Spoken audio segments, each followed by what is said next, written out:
दोस्तों स्वागत है आपका हमारे इस वीडियो में। सेक्शन 7 हिंदू मैरिज एक्ट पर एक लैंडमार्क जजमेंट आई है सुप्रीम कोर्ट ऑफ इंडिया की, जहां पर यह साफ तौर पे बताया गया कि अगर कोई हिंदू मैरिज है तो वहां सप्तपदी होना ज़रूरी है, और अगर सप्तपदी नहीं है या जो भी राइट्स एंड कस्टम्स वहां पर रिचुअल्स होने चाहिए अगर वो नहीं हैं, जो कि सेक्शन 7 में मैंडेटरी प्रोविज़न है, तो कोई भी मैरिज हिंदू मैरिज नहीं कहलाएगी। एक मेजर लैंडमार्क जजमेंट है। आने वाले हमारे फ्यूचर में इस तरह की कोई भी अगर मैरिज जहां पर सेरेमनी नहीं हुई है, सप्तपदी नहीं हुई है, सेक्शन 7 नहीं फॉलो किया गया है, वहां पर अगर मैरिज रजिस्टर्ड भी हो जाती है, मैं फिर से कहूँगा अगर मैरिज रजिस्टर्ड भी है बट सेरेमनीज नहीं है, तो भी वो marriage as per Hindu marriage act Hindu marriage नहीं कहलाएगी। ये सुप्रीम कोर्ट ने इस जजमेंट में साफ तौर पे बिल्कुल क्लियर कर दिया है।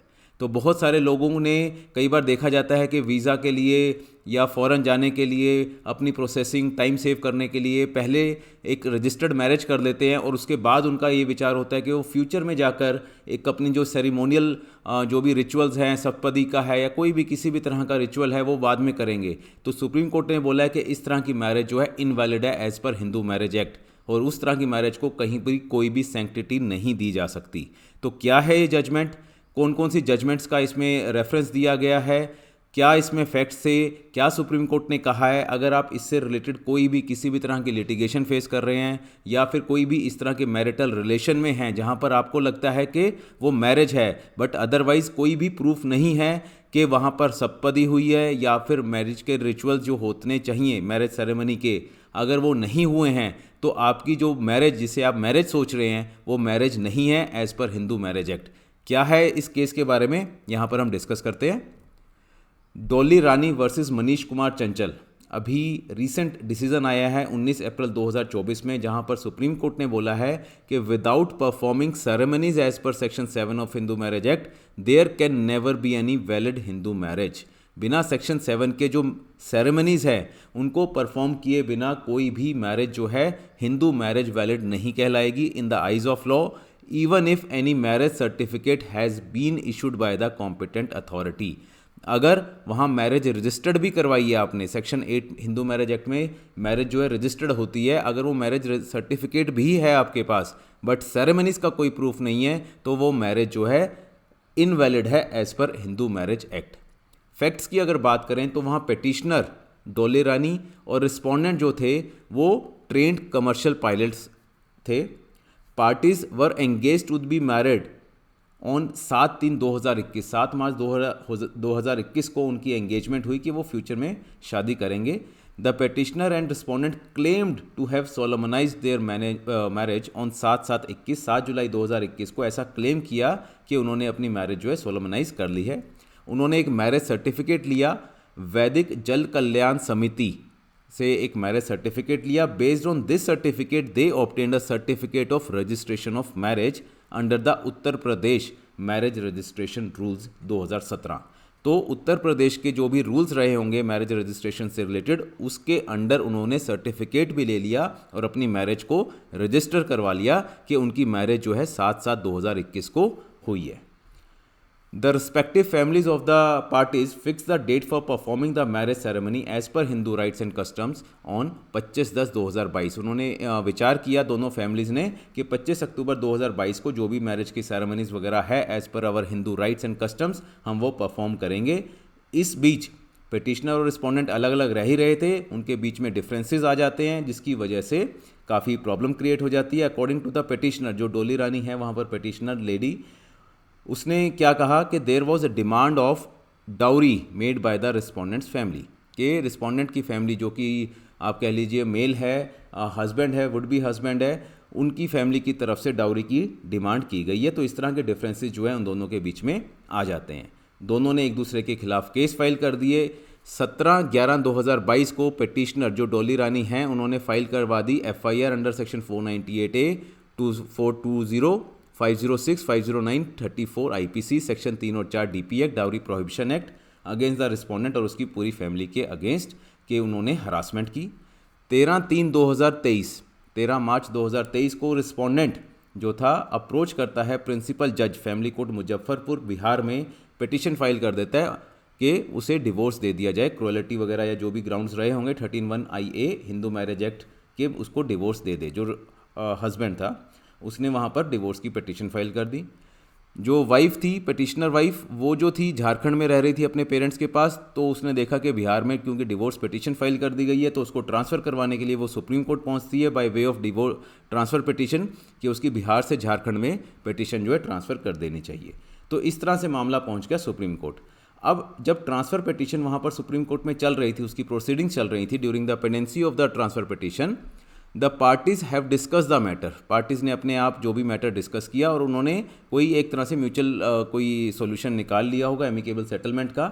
दे have agreed to file a joint application under article 142 of constitution of India. 142 article में कॉन्स्टिट्यूशन ऑफ इंडिया में सुप्रीम कोर्ट के पास काफ़ी ज़्यादा एक तरह से वाइड पावर्स रहती हैं to meet ends of justice. वो किसी भी तरह का, चाहे वो स्टैट्यूटरी प्रोविजन है या नहीं है, 142 आर्टिकल में सुप्रीम कोर्ट काफ़ी वाइड पावर्स के रहते कई तरह के डिसीजन जो है ले सकता है। तो उन्होंने एप्लीकेशन लगाई 142 में कॉन्स्टिट्यूशन ऑफ इंडिया में। क्या प्रेयर्स की उन्होंने एक तो प्रेयर की कि grant decree of declaration that the marriage dated 7/7/21 between the parties is not valid in the eye of law, कि जो 7/7/21 को जिसे हम मैरिज कह रहे हैं कि वो वैलिड मैरिज नहीं है, इसका एक डेक्लेरेशन दे दे सुप्रीम कोर्ट।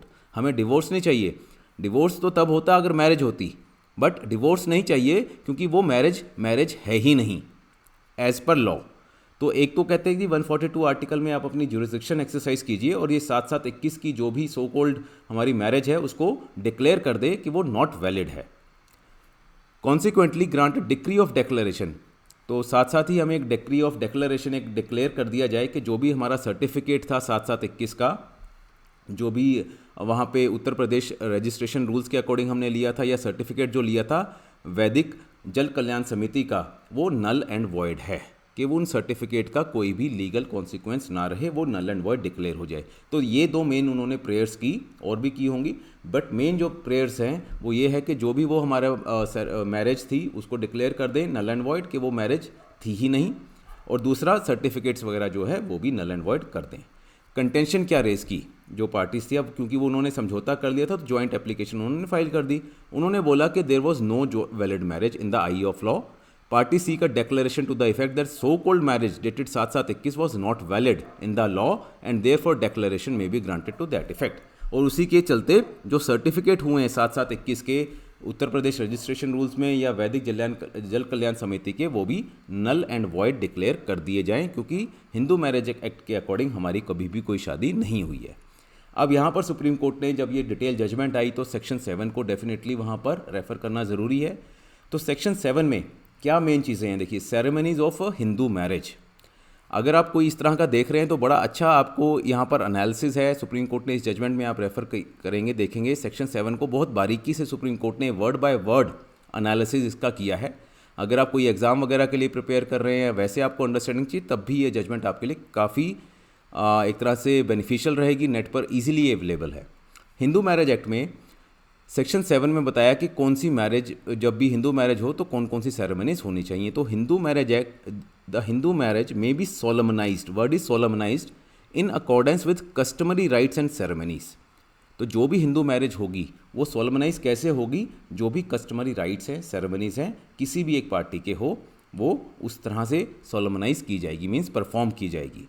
और अगर सेकंड सबसेक्शन क्या बोलता है, अगर ये जो राइट्स हैं, सेरेमनीज हैं, इसमें सप्तपदी का भी कोई लॉ है, सप्तपदी भी आती है। सप्तपदी का मतलब फेरे लेना नहीं है, एक तरह से जो हम बोल देते हैं, एज पर जो सेक्शन 7 है उसमें 7 स्टेप्स बोला गया है, राउंड्स या फेरे वर्ड नहीं यूज़ किया गया। सप्तपदी का मतलब है that is taking of 7 steps by the bridegroom and bride jointly before the sacred fire. तो जो भी वहाँ पर हम जिसकी अग्नि की हम बात करते हैं उसके पास वहाँ पर जॉइंटली वो 7 स्टेप्स लेंगे, उसको सप्तपदी कहते हैं। तो अगर राइट्स एंड सेरेमनीज में सप्तपदी है, the marriage becomes complete and binding. Complete कब होगी, when the 7th step is taken. जब 7वां स्टेप ले लिया जाएगा तभी हम बोलेंगे वो मैरिज कंप्लीट है और बाइंडिंग है। अगर वो 7वां स्टेप नहीं है तो सप्तपदी नहीं है, सप्तपदी नहीं है तो वो मैरिज भी इनवैलिड है, as per Hindu marriage act section 7। अब ऑब्जर्व क्या किया सुप्रीम कोर्ट ने सेक्शन 7 को यहाँ पढ़ के, सबसे पहले तो उन्होंने बोला कि सब सेक्शन 1 जो है वो वर्ड यूज़ करता है सोलमनाइज्ड। वर्ड सोलमनाइज का मतलब क्या है? Means to perform the marriage with the ceremonies in proper form. Unless and until the marriage is performed with appropriate ceremonies in due form, it cannot be said to be solemnized. जब तक उसको properly जो भी ceremonies है उसके according ना किया जाए तब तक हम नहीं बोलेंगे कि वो मैरिज सोलमनाइज आपकी हो गई है. और वही सबसेक्शन 2 में सप्तपदी के बारे में बताया गया है, that is taking of 7 steps by the bridegroom and bride jointly before the sacred fire. The marriage becomes complete and binding when the 7th step is taken. तो रिक्विजिट क्या है? The requisite ceremonies for the solemnization of Hindu marriage act, Hindu marriage must be accordance with the applicable custom और usage. Where Saptapadi has been adopted, marriage becomes complete and binding when the 7th step is taken. अगर सप्तपदी है तो 7वां step जब होगा तभी उसको complete and binding बोलेंगे. Where a Hindu marriage is not performed in accordance with the applicable rites or ceremonies such as Saptapadi, when included, the marriage will not be construed as Hindu marriage. उसको marriage कह सकते हो but Hindu marriage act के according वो marriage नहीं है. अब section 8 की बारी आती है. हिंदू मैरिज एक्ट में सेक्शन 8 है registration of Hindu marriages for the purpose of facilitating the proof of Hindu marriages. अब ये देखिए यहाँ पर इसमें अदरवाइज 5 सबसेक्शन है. मेन जो है सबसेक्शन 1 है कि सिर्फ पर्पस क्या है कि फैसिलिटेट कर सके कि हिंदू मैरिज एक हुई है, उसका प्रूफ के तौर पे एक फैसिलिटेशन दी है. स्टेट गवर्नमेंट जो है रूल्स बना सकती है providing that the parties to any such marriage may have the particulars relating to their marriage entered in such manner and subject to such conditions as may be prescribed in a Hindu marriage register kept for the purpose. एक Hindu marriage register वहाँ पर होगा marriage officer के पास, वहाँ पर वो अपने particulars register करवा सकते हैं, बता सकते हैं कब उनकी शादी हुई और उनकी मैरिज रजिस्टर हो जाएगी सो दैट एक प्रूफ जो है हिंदू मैरिज का वो बन सके. तो ये सेक्शन 8 का एक तरह से मेन मोटिव है. अब सुप्रीम कोर्ट ने ये एनालाइज किया कि मैरिज सर्टिफिकेट जो वो इशू करते हैं उसकी वैलिडिटी है या नहीं है, कब है. तो सेक्शन 8 बोलते हैं वो हिंदू मैरिज एक्ट का, it is open for 2 Hindus married under the provisions of act to have their marriage registered provided they fulfil the condition laid down therein regarding the performance of requisite ceremonies. मतलब अगर ceremonies हुई हैं उसके बाद ही वो marriage को register करवा सकते हैं. अगर मैरिज की सेरेमनीज ही नहीं हुई तो इसका मतलब मैरिज ही नहीं है, और मैरिज नहीं है तो रजिस्ट्रेशन भी नहीं है. It is only when the marriage is solemnized in accordance with section 7 there can be a marriage registered under section 8. अगर सेक्शन 7 की कंडीशन फुलफिल है तभी सेक्शन 8 में मैरिज रजिस्टर हो सकती है. Marriage certificate states that the marriage between the parties has been solemnized according to Hindu Vedic rites and customs. तो वहाँ मैरिज सर्टिफिकेट में लिखा जाता है कि मैरिज जो है दोनों पार्टीज़ के बीच में सोलमनाइज हुई है एज पर हिंदू राइट्स जो भी कस्टम्स के according. The certificate issued by वैदिक जल कल्याण समिति in the absence of any indication. जो इस केस में वैदिक जल कल्याण समिति ने एक सर्टिफिकेट दिया था बट वहाँ पर कोई भी ऐसा इंडिकेशन नहीं था कि राइट्स एंड कस्टम्स के अकॉर्डिंग मैरिज हुई है. As to whether the requirements under section 7 of the act was complied with or not, ऐसा कहीं पर कोई इंडिकेशन नहीं है. और अगर in the absence of any ceremony being performed such a certificate could not have been issued. तो ऐसा सर्टिफिकेट इशू नहीं होना चाहिए था अगर कहीं पर सेरेमनी के बारे में वहाँ पर कोई इंडिकेशन नहीं है. A certificate of marriage is a proof of validity of marriage only when such a marriage has taken place. तो सर्टिफिकेट सिर्फ एक प्रूफ है, अगर वो मैरिज हुई है तो ही प्रूफ है. अगर वो मैरिज ही नहीं हुई तो वो सर्टिफिकेट एक तरह से इनवैलिड है, वो कोई भी उसके मायने नहीं है. मैरिज जो है प्रैक्टिकल पर्पसेस से अगर हम बात करें तो कई बार ऐसा होता है कि जो हमारे यंग वो होते हैं मेल एंड फीमेल है, man and women, with the intention of solemnization of their marriage at future date seek to register their marriage under section 8. किसी भी ऑब्लिगेशन के कारण बहुत बार क्या होता है कि लड़का लड़की चाहते हैं कि हाँ मैरिज हम फ्यूचर में करेंगे बट जो भी उनकी डॉक्यूमेंटेशन की रिक्वायरमेंट है या कोई भी और रिक्वायरमेंट है, कोई भी ऑब्लिगेशन है तो वो करते हैं कई बार कि मैरिज हाँ रजिस्टर करवा लें बट हम पेरेंट्स के अकॉर्डिंग या रिचुअल्स के अकॉर्डिंग बाद में करेंगे. इवन जो यंग कपल्स रहते हैं पेरेंट्स भी उनके एग्री हो जाते हैं कि उनकी मैरिज तो आज ही रजिस्टर करवा दीजिए बट शादी बाद में करेंगे, रिचुअल्स बाद में करेंगे, फेरे बाद में करा लेंगे सो दैट उनको वीज़ा वगैरह या इमिग्रेशन वगैरह जाना है, उन्होंने बाहर जाना है, उनका टाइम जो है सेव हो सके और जो भी फॉर्मल जो फॉर्मेलिटीज़ वगैरह वो हम टाइम रहते कर लें, और मैरिज जो है कई बार होता है कि हम 6 महीने 8 महीने साल बाद में कर लेंगे। तो इस तरह के प्रैक्टिकल पर्पसेस की अगर बात करें, अगर जो कि आजकल का ट्रेंड है, सुप्रीम कोर्ट कहता है कि ऐसी चीज़ें नहीं होनी चाहिए। Whether such marriages are valid marriages, तो एक क्वेश्चन आता है, बट सुप्रीम कोर्ट की जो अभी इंटरप्रिटेशन आई है सेक्शन 7 की, सेक्शन 8 की, तो इस तरह की मैरिजेस वैलिड नहीं है। तो इस केस में क्या कंक्लूजन रहा सुप्रीम कोर्ट का? In other words, for a valid marriage under the act the requisite ceremonies have to be performed. Ceremonies होनी चाहिए, उसका प्रूफ भी होना चाहिए। दोनों चीज़ें देखिए, सेरेमनीज होनी चाहिए, प्रूफ होना चाहिए। अगर सेरेमनी नहीं है, बहुत साल बाद कई बार क्या होता है, 5-6 साल के बाद, 10 साल के बाद भी कई बार डिस्प्यूट अराइज हो जाता है हस्बैंड और वाइफ के बीच में। बाद में हो सकता है कि वो बाद में ये भी कह सकते हैं, अब इस जजमेंट के बेस पर, वो तो अभी टाइम बताएगा कि फ्यूचर में कैसा होता है, वो वहाँ पर ये भी हो सकता है कि एक पार्टी कह दे, जी मेरी तो आपके साथ कभी मैरिज ही नहीं हुई, दिखाओ क्या प्रूफ है, हमारी तो कभी सप्तपदी हुई नहीं, रिचुअल्स फॉलो ही नहीं हुए, जस्ट हमने मे बी हम ये कह सकते हैं माला एक्सचेंज की, मंदिर में हमने जाकर शादी की, बट हमारे रिचुअल जो थे सेक्शन 7 के अकॉर्डिंग वो फुलफिल ही नहीं है, तो हमारी तो मैरिज ही नहीं है। तो दोनों चीज़ें सुप्रीम कोर्ट ने बोला है, सेरेमनीज भी होनी चाहिए, there must be proof of performance of set ceremony when an issue controversy arise. Unless the parties have undergone such ceremonies there would be no Hindu marriage. जब तक ऐसी सेरेमनीज नहीं होती तो कोई भी हिंदू मैरिज नहीं कहलाएगी वो सेक्शन 7 के अकॉर्डिंग। और अगर कोई सर्टिफिकेट है भी या issue by an entity in the absence of such requisite ceremonies having been performed would neither confirm any marital status to the parties nor establish a marriage under Hindu law।